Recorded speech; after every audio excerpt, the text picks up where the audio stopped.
আসসালামু আলাইকুম বন্ধুরা, কেমন আছেন? আশা করি ভালো আছেন, ভালো থাকবেন। আলহামদুলিল্লাহ, আমিও ভালো আছি। একটা জিনিস সকল বন্ধুরা খেয়াল করে দেখবেন, শুক্রবার এক শুক্রবার থেকে আরেক শুক্রবার অতি দ্রুত যাইতেছে,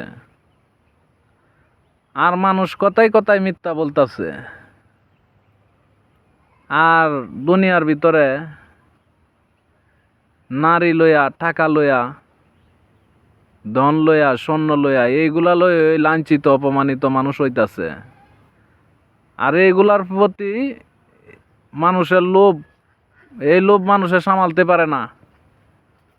এই লোভ যারা সামালতে পারবে তারা ওই আল্লাহর বান্দাবান্দি হইতে পারবে। আল্লাহ যারে দেয় কোনো মানুষের ক্ষমতা নাই আটকায় এলাহে, আর আল্লাহ যারে দিবে না কোনো মানুষের ক্ষমতা নাই হে যে জিনিস যে কোনো ধনমালই হোক হে সংগ্রহ করতে পারবে না।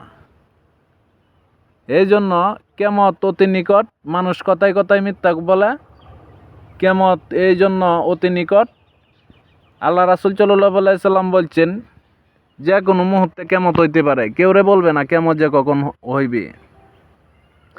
কেমতের উদাহরণ, পশ্চিম দিকেতে সূর্য উঠবে। আরও কেমতের উদাহরণ, মানুষ কথায় কথায় মিথ্যা কথা বলবে।